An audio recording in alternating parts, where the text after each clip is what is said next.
Hi everybody, welcome to From the Vault. A review. This is my review part of my channel. From the past. Woo! Yes, from the past, because this is from the past. This is from the 1970s, the first album I'm doing, so I'm calling it Out of the Vault. Stuff that I review from the year we're in, or from just a few years ago. I'm just going to give my thoughts on them and things. I won't be calling them Out of the Vault, because, like, you know, that indicates days gone by. Really long time ago. I know to some people a couple of weeks is a long time ago. It's like history. Well, it is history, but it's very, very recent. This is a bit further away. The first one I'm starting with, I've looked at these guys before, of course, but now I'm doing their albums individually. And what my plan is for albums that I've listened to a lot, listened to a lot, etc., etc., is doing a review, like this one. But I'm also going to do a reaction review type thing of one of the songs from the album that I think, hey, why not have a listen to it? Have a check out. If you've never heard this album before and you're thinking, not so sure that I'll even bother after your review, this might give you pause. You might go, hey, I'll listen to the first bit. So what I'm going to do on this album is, actually I should introduce it first, shouldn't I? It is Judas Priest, Rocka Rolla. See that there? Picture disc, this one, yes, I know, picture disc. Just to let you know, I got this very, very cheap. I wouldn't have got it otherwise. The Rocka Rolla, of course, the label decided the picture. Judas Priest did not like the picture. They did not like the connotations with a certain fizzy drink. I don't know if you've managed to knit those together or not. But Rocka Rolla is also an album that's gone down in Judas Priest history as an album that Judas Priest don't really give a damn about. They don't really talk about, they don't really look at, and even at one stage they basically said our discography starts at Sad Wings of Destiny, which was their next album. Rocka Rolla has a lot of the stamp of the original singer from Judas Priest, Al Atkins, I think is his name, if I can find it somewhere on my scroll, because, you know, tell me right, Al Atkins, I can't find it. Oh well, I'm stupid.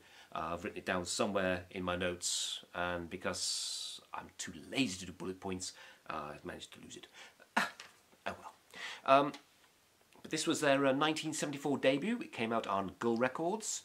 The lineup at the time: Rob Halford, Ian Hill, KK Downing, Glenn Tipton, and drummer John Hinch.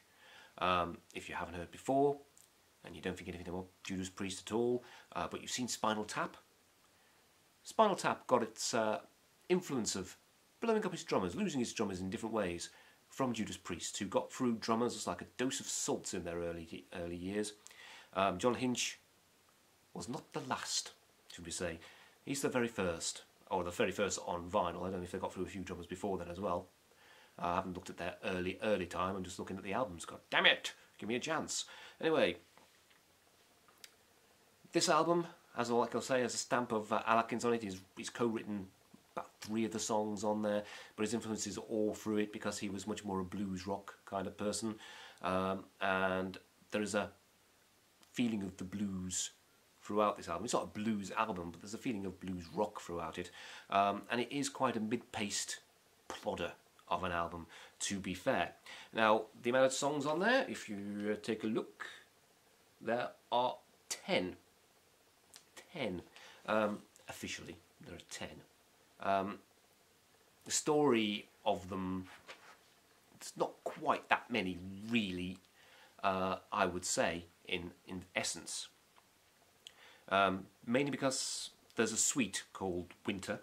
It basically starts off with Winter, then it goes into Deep Freeze, and then we have Winter Retreat. Basically, all those can be taken together as a single song, a single suite of songs. It's a song, basically. It's a whole thing.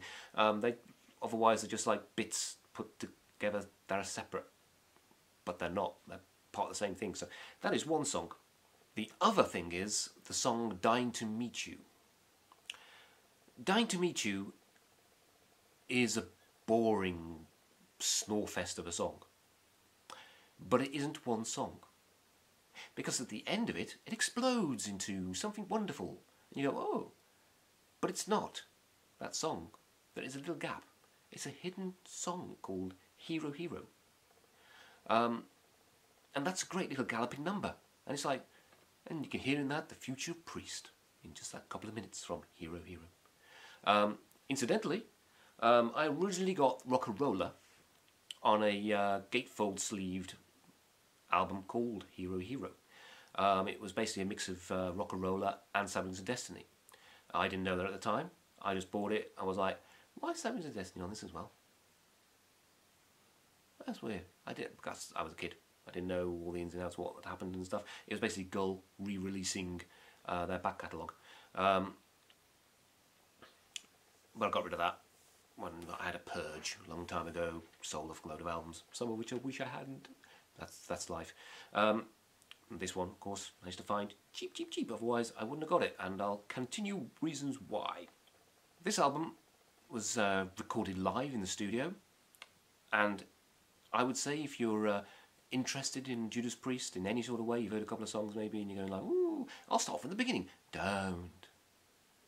Unless you've got a very mature outlook, a very mixed enjoyment of all sorts of different genres and all sorts of different music and stuff, and are willing to expand your mind of a group into a certain way, I would not recommend starting off with the Judas Priest's very first album. It is nothing like the vast majority of Judas Priest's catalogue.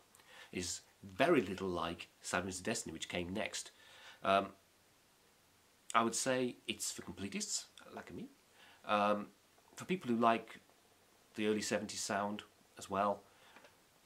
Musically, it's a mix of classic blues-based rock with little touches and little hints of the future metal-y direction they were going, and even sprinkles of progressive rock type stuff that they did feed through the next few albums.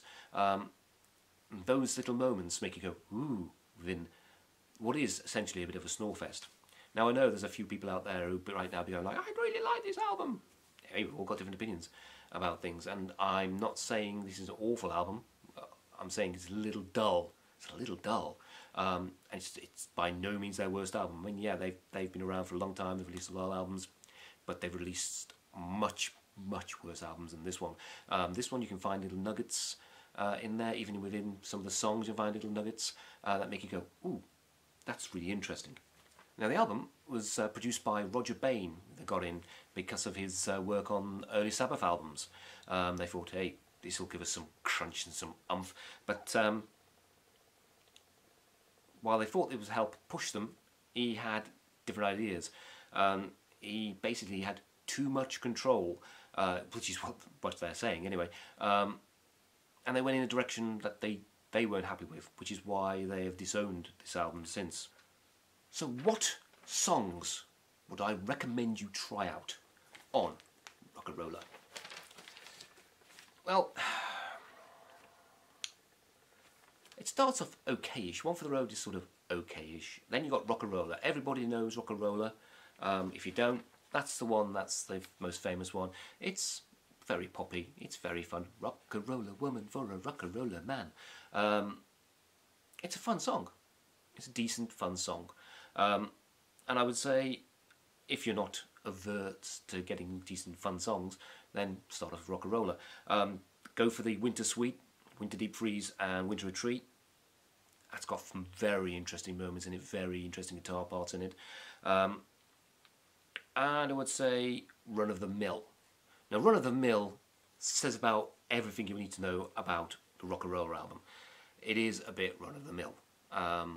Most of the songs are a bit slow, dull, like but like I say, every now and again you get something that makes you go, ooh.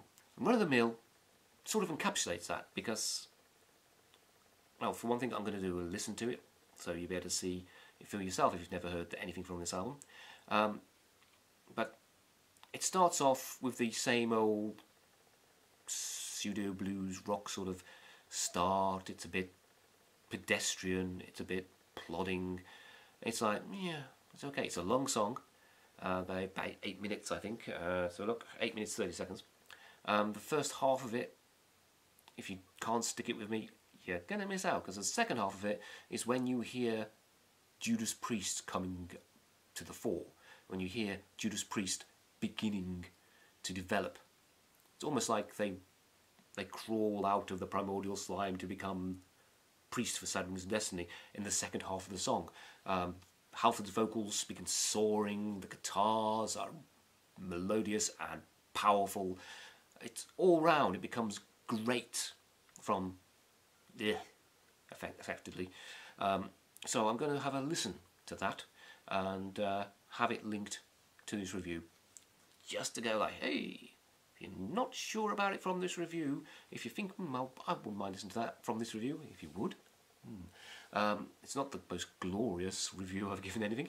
Then give a listen to Run of the Mill, which will be coming up very, very shortly. It should be being pushed out same time as this video is.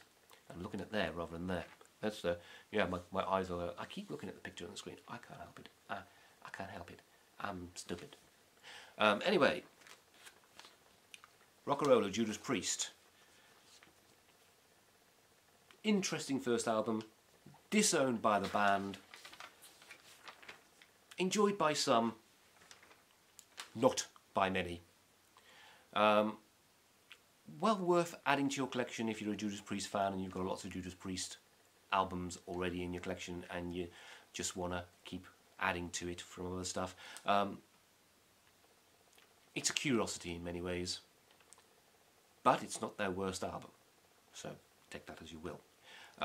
So right now I'll give a score. Why not? People like scores. People get angry about scores. It's really fun. Out of 10, I do my scores out of 10. I would give this a solid 4. It's not the worst album in the world. It's very average though. Very average. Very below average. But its main problem is it's dull. Not terribly written. Not badly played. Not just a noise. It's just dull. And that's a shame. But, I say, the next album to come, which I will review soon, Sad Wings of Destiny. So, see you for another one very, very soon. Out of the vault. See you for another review from the vaults very soon.